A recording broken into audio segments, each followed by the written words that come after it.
Good morning, and we'll call the committee to order. We will have one bill on our agenda this morning, and with the amount of interest for people who have signed up both beforehand and this morning, we'll just try to get through as much testimony as we are able to in the time that we have. We are scheduled to go on the floor at 10:30. And I'd like to give this to the committee for their consideration by 10:15. And so from 8 until through 10:15, we'll take testimony both in favor and against and try and go back and forth through those and rotate between those who had signed up electronically beforehand as well as those who have signed up this morning. And we'll try to get through as many as we can. And so in that regard, if you've signed up to testify, if you could, please do your best to sum up as concisely as you can your testimony. We have a timer so that after the initial presentation, we'll try to limit testimony to 3 minutes. And so the light, there's a little light by the podium there. It'll go on at 2 minutes and 30 seconds. Oh, the light's right here.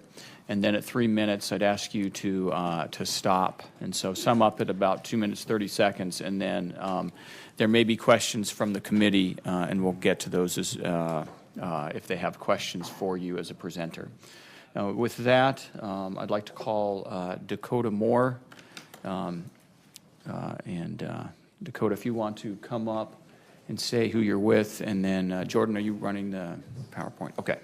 All right. Good morning. Well, good morning, Mr. Chairman, members of the committee. My name is Dakota Moore, and I'm here today on behalf of the National Rifle Association and the tens of thousands of members who reside in the state of Idaho to express our support for Senate Bill 1254.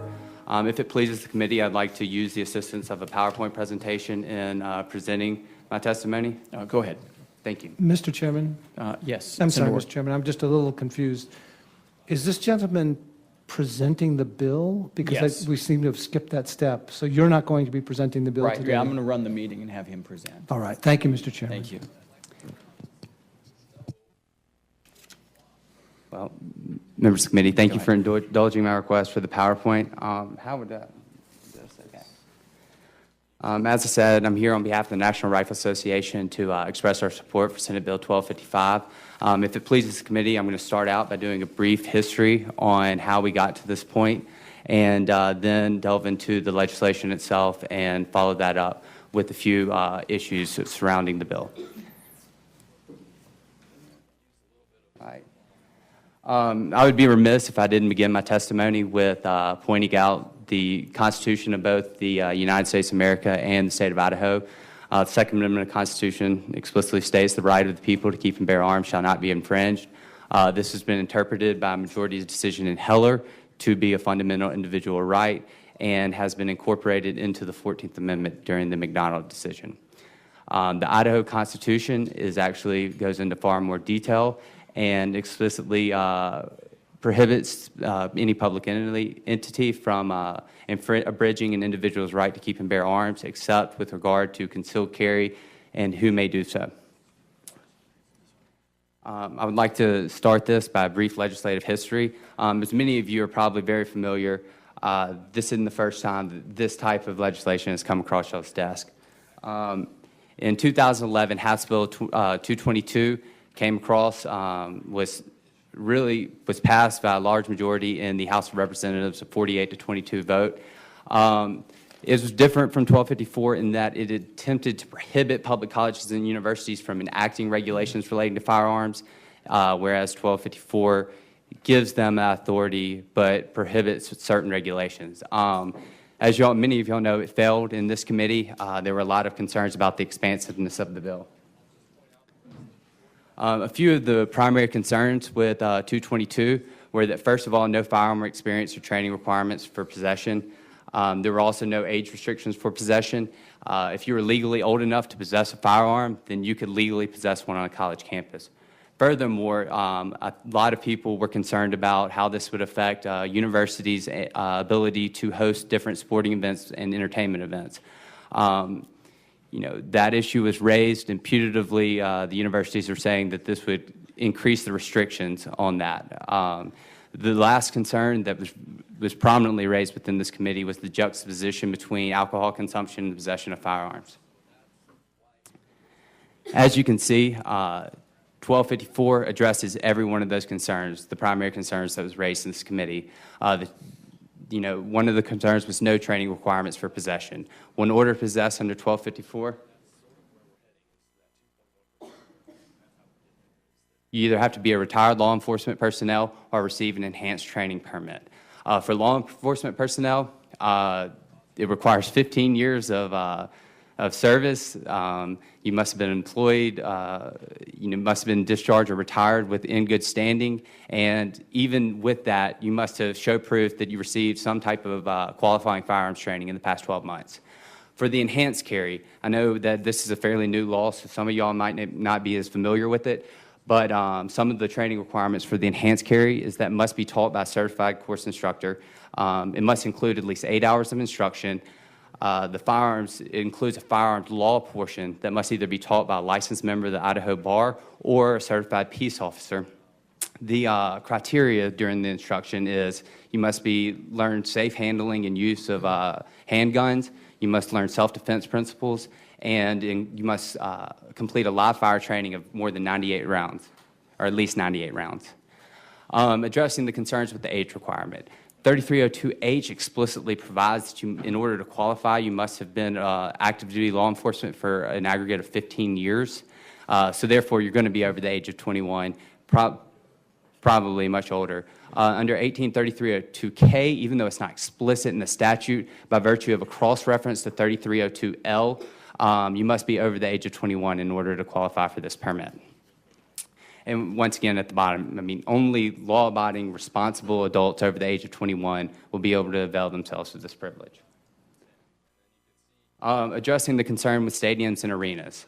A person issued a license, and this is pulled straight from the 1254, but basically a person issued a license under 3302H and 3302K shall not carry a concealed weapon within a public entertainment facility which is defined as arena, stadium, amphitheater, or similar facility with a seating capacity over 1,000 persons, provided that proper signage is posted. The 1,000 persons is a number that is intended to limit the restriction to large venues in line with the intent. Some of you may ask why it's 1,000. Well, it was originally 2,500, but the sponsor of this bill actually sat down with many of the university people and, based on their input, lowered it to 1,000. Addressing the alcohol consumption concern. I think that was a very significant concern, and one thing that 3302B, the addition of a subsection 2 does is it increases the penalty for possessing a firearm while under the influence of drugs or alcohol. It's an automatic revocation for a 3-year period. For those of you who are familiar with the steps it takes to get the enhanced carry license and how much pride is taken in that ability, this is a significant deterrent. And I think it will do a lot to assuage some of those concerns. So here's a brief legislative summary of 1254. What it does is it seeks to achieve a safer environment for college residents and employees on our college and university campuses. As I mentioned earlier, it only applies to individuals who have either received a enhanced license or are retired law enforcement and received a license under 3302H. The exceptions are the student dormitory and the public entertainment facilities. It creates an enhanced penalty for carrying a firearm on college or university campus while under the influence of drugs or alcohol, and it provides civil immunity for college and universities for claims arising out of their firearms policy. So obviously they already have immunity for if doing the minimum, abiding by state law, but if they decide to enact law based on their discretion that goes further, then this will provide immunity out of that. What is the practical effect of Senate Bill 1254? Well, the practical effect is that qualifying college and university students and employees will no longer be prevented from exercising the fundamental right of self-defense and constitutional right to keep and bear arms. There have been some concerns about what would be included within a building of a public entertainment facility. In looking at this language and based on my interpretation, I pulled out the trusty Black's Law Dictionary, which is probably the first source that any judge is going to turn to when faced with the statutory interpretation question. And a building is defined as a fabric or edifice designed to stand more or less permanently, or a structure or edifice enclosing a space within its walls, and usually but not necessarily covered with a roof.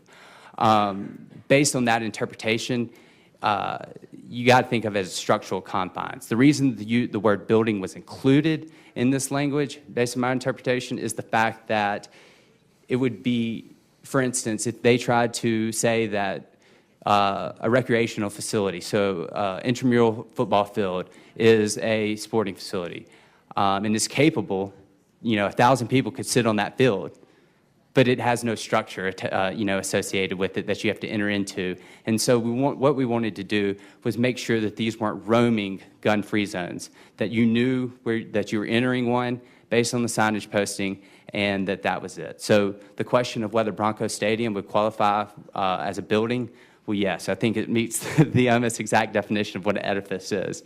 Would the parking lot pertinent to Bronco Stadium qualify as within the building? No, it's explicitly excluded under the definition of public entertainment facility. Right now, I'd like to, confront a few of the myths that are surrounding Senate Bill 1254. The first myth, I think, is pervasive and takes a very esoteric understanding of the current law, is that it's currently illegal to possess a firearm on a public college or university campus. That is not true. Under Idaho law, there are 3 places in which it is illegal, generally, for most non-law enforcement to possess a firearm. And those 3 places are courthouses, juvenile detention facilities and jails, and K through 12 schools.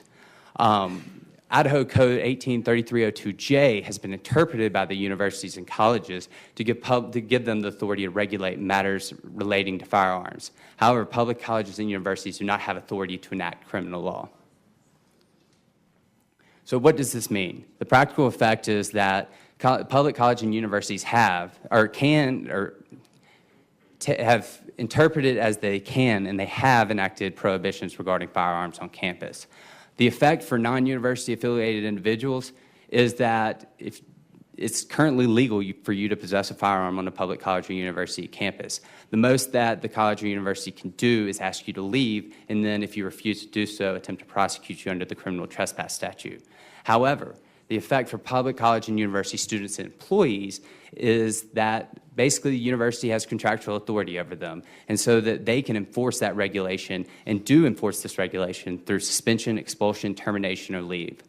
The takeaway from this is the fact that banning firearms on college and university campuses predominantly affects the students and employees, as it really doesn't have an effect on any non-affiliated university member who is traversing the campus with a firearm. Why shouldn't public colleges and universities be regulated the same as those 3 accepted places, the courthouses, the jails, and the K through 12 schools? Well, there are a number of reasons. First of all, in order to gain entrance into a courthouse or jail, you must pass through, in most cases, a metal detector, in every case within a jail, a metal detector. Furthermore, they have clearly defined borders and provide armed security to ensure your safety throughout all points within the building. The typical K through 12 institution in the state of Idaho only spans a few acres. The individuals present at these universities, or these K through 12 schools, a large majority are currently prohibited by law from possessing a firearm because they do not meet the minimum age requirement. Furthermore, the primary demographics of these institutions, when you're talking about small kids, are not the demographics usually targeted by violent criminals intent on robbery, rape, and assault. Also, this may come as a surprise to many of you, but 183302D provides that any adult over the age of 18 years and not enrolled in a public or private elementary or secondary school who has the lawful possession of a firearm may legally possess that firearm within their vehicle on school campus. Which gets to the question, you mean to tell me that elementary school teacher can have a firearm locked in their vehicle on school grounds, but a university professor cannot? Yes, that's the absolute answer. You, an elementary school teacher, or anybody can have a firearm that's not a student, can have a firearm locked in their vehicle on school grounds and face no criminal prosecution or no harmful repercussions. But a college and university professor cannot do so. Also, I'd like to compare these locations to where a college and university campuses. First of all, unlike these places with clearly defined areas, college and university campuses span hundreds of acres. For Boise State, I believe it's 172, and for University of Idaho, it's actually thousands of acres. There's no clearly defined borders, so there's no line of demarcation in which you have to enter at a point of ingress, egress, and someone pats you down or asks you if you have a firearm on your person. And the college and students and employees are key demographic targets for violent crime.